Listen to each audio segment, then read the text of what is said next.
July 16th is going to be a big day. After nearly 2 years of planning, a new mental health crisis line will launch nationwide, 988. The 3-digit number is supposed to make it easy for people dealing with addiction, mental illness, or suicide to get help fast. But with just hours to go before the line goes live, there's still a ton of unanswered questions. Today, in part 3 of our special series, Answering the Call, we'll introduce you to 3 people working in their communities trying to address those questions. From the studio at the Leonard Davis Institute at the University of Pennsylvania, I'm Dan Gorenstein. This is Tradeoffs.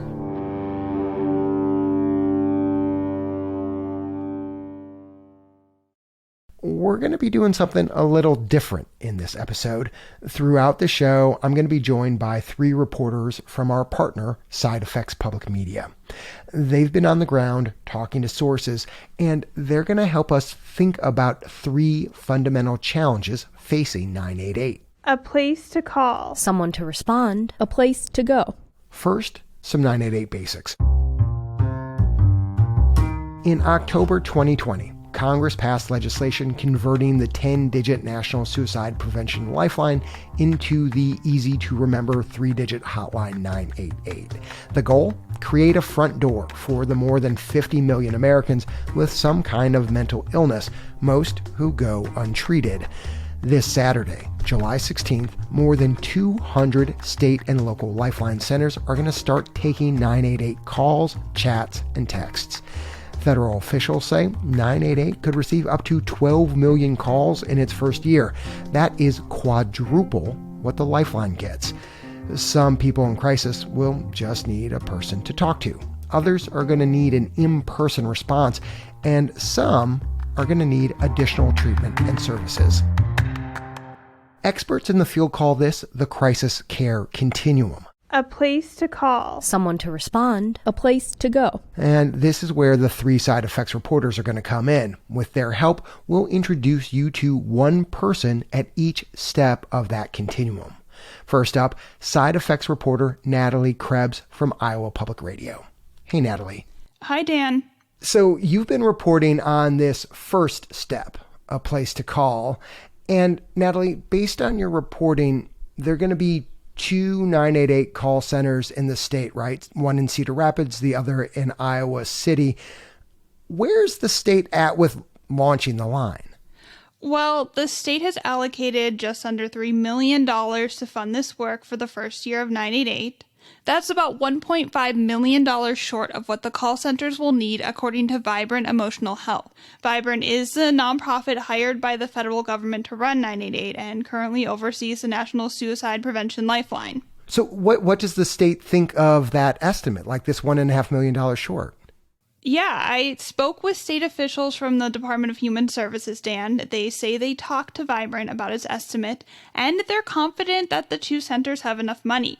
But they also told me that after the line goes live, if the centers need more, they can ask. On a final note, like many states, Iowa is only using federal dollars to fund 988 over the first 2 years, so that means no state money. DHS says they are planning to evaluate 988's costs and financial needs over the next 2 years, but for those first 2 years, they're just going to be using federal dollars to fund it.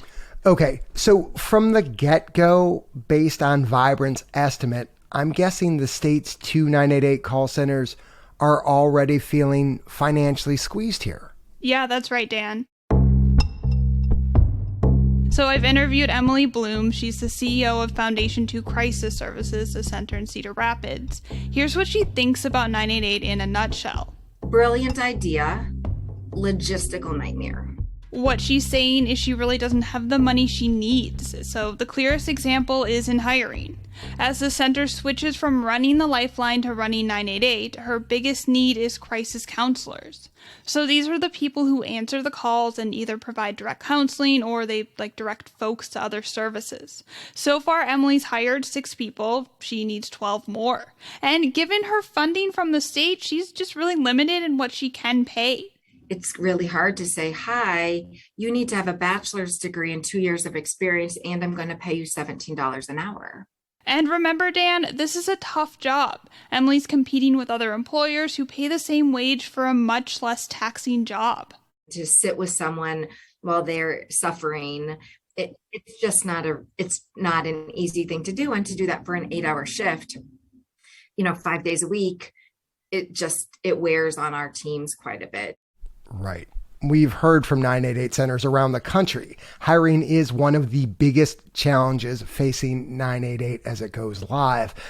There's some creative moves, though, that people are pulling to make it easier to recruit, like boosting salaries, changing educational requirements. One call center in Washington State has hired people from Virginia, believe it or not, to answer calls. How's Emily trying to work around this cash crunch? She's basically trying to work with the resources she has. So Emily's pulled from the organization's reserve funds to pad salaries and offer signing bonuses up to $1,500. They're pushing the benefits they offer that's down to things like pet insurance and paid parental leave. So what Emily is doing is a hard sell on the value of the job and foundation too as like a great place to work. What we have found is that work satisfaction and having a place where counselors feel supported and feel confident, well-trained and confident to do the work is the best retention tool we have. She also says they've opened up the search beyond Cedar Rapids, which she says has helped. And Natalie, what about going back to the state, saying, hey, look, I already need some more money? Is that option on the table for Emily? Yeah, that is. Vibrant has estimated that the entire state will get 70,000 calls, texts, and online chat requests during its first year. If the call volume matches the estimates that Vibrant sent, we'll be severely understaffed. And I'll go back to DHS and say, hi, we're severely understaffed. We can't keep up with calls, and hopefully they will find us money. I mean, that's the best I can do. So as people start calling the new hotline, Emily is stressed out, understandably, knowing she does not have the staff she thinks she's going to need. And what worries her is the potential fallout. I can tell you what keeps me up at night, the idea that someone's going to call and no one's going to answer, and it's going to bounce around until it lands somewhere where someone in another state tries to provide quality services. I worry that more people are going to die by suicide because this line will have been marketed as the lifesaver that it can be, that it has the potential to be, but people might not get what they need right away out of the gate, and that worries me. Emily says she wants to see the state establish long-term sustainable funding for 988 as soon as possible. Final point here, Dan, Iowa is like most states. Despite Congress granting states the power to fund 988 by putting that surcharge on cell phones, most states have yet to do that. Natalie Krebs, thank you so much for your reporting on this. Yeah, thank you, Dan. That's Natalie Krebs with Iowa Public Radio and Side Effects Public Media.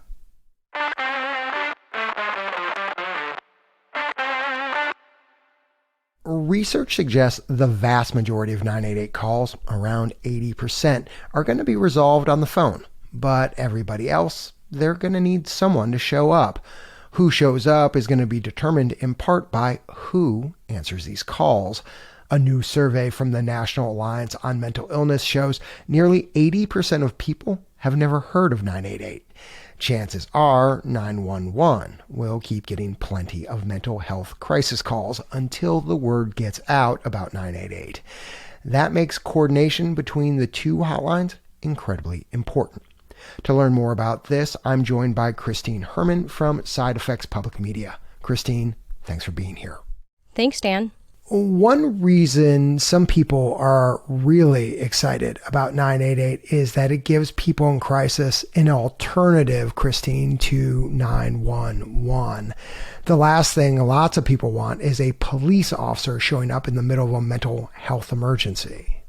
Yeah, that's right, Dan. And there are way too many examples of how wrong this can go. I think of Daniel Prude in Rochester, New York. In 2020, he'd just been released from the hospital and was suffering a mental health crisis when police encountered him, and officers restrained him. They placed a hood over his head, and he suffocated, and he died a week later. It's just a tragic example of how dialing 911 can be dangerous or even deadly, and that's especially true for people of color who are more likely to be killed by police. And to be clear, Dan, sometimes you want the police to be there, like if there are weapons involved, for example. But lots of times, it's trained mental health professionals who you want showing up. They're in plain clothes, they're in unmarked vehicles. It's less stigmatizing that way and way more helpful to the person who's in crisis. So to this point, Christine, you've been doing some reporting out of Kentucky looking at how 911 and 988 are trying to work together to avoid these sorts of terrible situations. What's happening out there? Yeah, so I've been talking with this guy, Mike Sunseri. He's with the Kentucky 911 Services Board. And he spent the past couple years trying to make sure that 911 and 988 can essentially talk to each other. Thing is, there are way more call centers for 911 than 988, like order of magnitude. So Kentucky's got 120 counties and a 911 call center in virtually every county. But they've only got about a dozen call centers for 988. And while 911 calls are routed based on a person's physical location, 988 routes calls based on area code. So there's just a bunch of logistical challenges there. So Mike's pretty focused on one thing. He needs to figure out how to make sure that all these 911 call centers, when they get mental health calls coming in, are able to do a warm handoff to the folks over at the nearest 988 center. So what we've been trying to do with our colleagues in 988 is help establish a set of guidelines. So essentially like a phone tree. If a caller calls with this situation and this action happens, then is it appropriate to continue the call with 911 or would the call be better served with 988? People who answer 911 calls are used to thinking in terms of three buckets: fire, ambulance, or police. And the new protocols will add a fourth bucket: mental health. That sounds super straightforward, Christine. Ideally, how would this all work? Yeah, so Mike's got his eyes on California, which he says is a few steps ahead of the game in doing this kind of work. And places like Austin, Texas, where they've figured out how to route calls seamlessly without putting people on hold, which is super important in a moment that could be life or death. And that type of seamless coordination of 911 and 988, it may be more feasible in larger cities that have more resources. There are at least a few places in Kentucky, cities like Owensboro and Louisville, that are taking steps in this direction.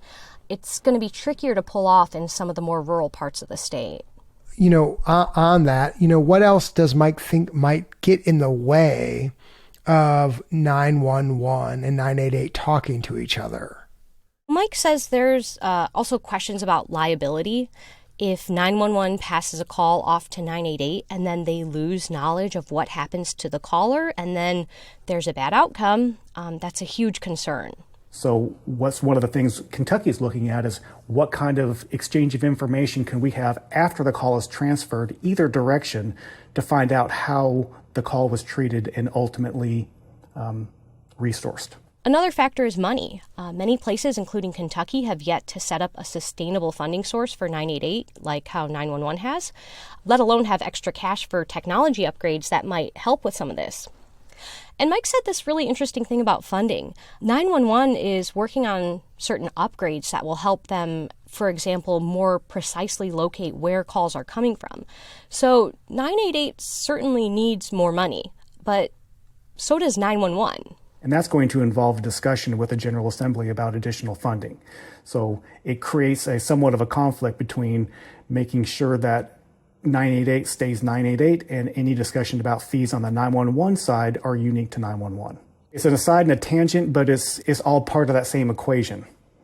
Basically, Mike wants to make sure that through all of this, it's clear that 911 is a separate entity from 988 so that they can also get the resources they need to do the work that they do. Christine, based on your reporting, this is technical. There's a lot of money involved. Potentially there's a turf war, which you're alluding to right there. Do you get this sense whether Kentucky's going to be able to pull off this kind of, cohesion between 911 and 988? Well, it's hard to know. The good news is that Kentucky is doing something that other states are struggling with. State officials there are confident they've got the capacity to answer all or most of the calls that are going to come in. And Mike says the coordination of 911 and 988 has been part of the 988 preparations in Kentucky from the very beginning, and some of it's starting to happen. That said, Dan, there's no formal timetable, and it's clear that this will not be up and running across the entire state by the time the line goes live. Thanks so much, Christine. Really appreciate your reporting on this. Thanks, Dan. Christine Herman is the managing editor of Side Effects Public Media. When we come back, we look at the third and final step of the crisis care continuum, a place to go.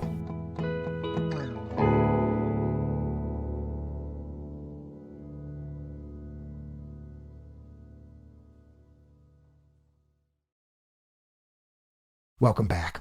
As we've said, about 20% of people who call 988 will need more than someone to talk to. Some of those callers can have their needs met with an at-home visit, but some people are still going to need additional services. America's default treatment facilities for people experiencing mental health crisis often are jails and emergency rooms. The facilities that do exist can struggle with long wait lists and workforce shortages. So, where are people gonna go? Looking into that is Side Effects Carter Barrett. Carter, so glad you're here. Thanks for having me, Dan. So Tradeoffs has done a little bit of reporting on this program called Living Rooms. You've been looking into living rooms, though, a lot, Carter. What are they? How do they work? Yeah, so in Illinois, there's a network of these facilities called living rooms, which are designed to serve as an alternative to the ER for people having suicidal or homicidal thoughts, panic attacks, severe depression, or struggling with substance use. The idea is to be a comfortable place to go, where people can meet with peer support counselors, and anyone can just walk in. No referral or doctor's note needed, and it's free. Sometimes these are called crisis stabilization centers, or peer respites, but each model can be slightly different. Some of these offer overnight stays, or 24/7 availability. A lot of them in Illinois, they close each night. Nationwide, we're seeing this model pop up in more than half a dozen states. Right now, Dan, there's at least 21 of these facilities across Illinois.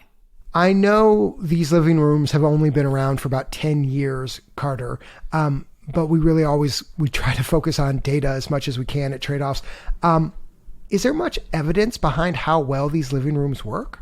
Yeah, Dan, so there's a little evidence out there.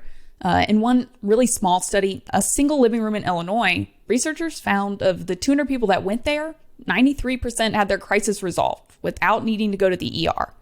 A majority of the people surveyed said the most helpful thing was just having a place to talk and solve problems. And Dan, there's also a federal report that said overall peer crisis services need further study, but that the research so far has been promising. Like one crisis center found that for every dollar invested into its program, there was a return of $2.16. And I know as part of your reporting, Carter, you talked with someone who has used the services from a living room. What was the experience like? Yeah, so in May of this year, Benjamin Kowalczyk said he was feeling really lost after a bad breakup. He said he felt like everything was crumbling around him. He had dropped out of college, he was getting angry with his family members, and afraid of doing something drastic, he knew he needed immediate help. I had fallen into a bad depression state. I mean, I've been, kind of struggling with depression my whole life. Losing my mom at 6 years old, recently losing someone important to me. At that point, I realized, I need to get back into therapy and I need to do something about my mental health because it's declining very quickly. Ben worried it would take too long to connect with his old therapist, so he and his adoptive mom started calling around and were told about the living room Forever Hope. It's in Chicago, about 30 minutes from his house. And then you walk in and there's this gigantic room with so much space. There's chairs and there's comfortable seating and there's desks and computers and people with just smiling faces. A counselor helped him connect to a therapist and psychiatrist. Would Ben go back? Well, Ben still goes to Forever Hope when he needs to. He really connects with the people there. I feel like personally going to therapy is a little bit different because therapy appointments are usually scheduled and you make a set time and place. But when you go into Threshold, it's kind of like, what is on your mind? What do you need to talk about? Is there anything else you need to talk about? Which I really love about Threshold. Ben's good. He's appreciative of the care he's gotten, and he posts about it on social media. Using Ben's experience as an example, what problems are these living rooms trying to solve, Carter? So living rooms are trying to keep people like Ben out of the emergency department, and they're trying to provide people with better help and save money. Let's take these one at a time, Dan. Living rooms are designed to be calm spaces where people can drop in whenever and talk to a professional counselor. Sometimes when a patient in crisis has to go to the ER, they might wait for hours or even days. And in terms of money, emergency room visits can cost thousands of dollars. One estimate put the cost of a living room at $269. Final question, Carter. As this line goes live, do you think there's going to be like some big race to living rooms in Illinois? No, and I think it's because we're expecting the 988 rollout to be really slow. As Tradeoffs has reported, the marketing for 988 has been tamped way down. So a lot of everyday folks have not heard of this new phone number, even if people are calling 988. It's unclear if call takers even know about living rooms. So based on the conversations I've had with living room operators, it's a wait and see. Thanks so much, Carter. Really appreciate the time. Thank you, Dan. That's Carter Barrett, reporter with Side Effects Public Media. She brought us this story on Living Rooms, a program that aims to provide an alternative to the ER for people experiencing a mental health crisis. I'm Dan Gorenstein. This is Tradeoffs.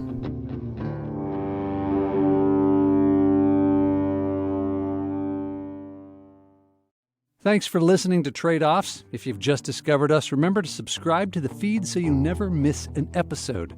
Subscribing is free and easy on whichever podcasting app you use, Apple Podcasts, Spotify, NPR One, anywhere you listen to podcasts. The Tradeoffs team is producer Ryan Levy, editor Kate Cahan, executive director Jessica Silverman, audience engagement lead Shannon Crane, senior health policy editor Sarah Thomas, sound designer Andrew Perella, executive editor Dan Gorenstein, and senior producer Leslie Walker. The Tradeoffs theme song was composed by Ty Sitterman, with additional music this episode from Blue Dot Sessions and Epidemic Sound. This episode is part of a series on 988, supported in part by the Sozose Foundation. Thanks also to all of our listeners who helped to support our work, including Jeff Levenshires, Erica Brown, and Connie Zhu. Our media partner is Side Effects Public Media, based at WFYI. Tradeoffs is supported by the Robert Wood Johnson Foundation, Arnold Ventures, West Health, the SCAN Foundation, the Better Care Playbook, the Leonard Davis Institute of Health Economics at the University of Pennsylvania, the Sozose Foundation, and the National Institute for Healthcare Management. The views expressed in this episode are those of the individuals and not those of Tradeoff staff, advisors, or funders.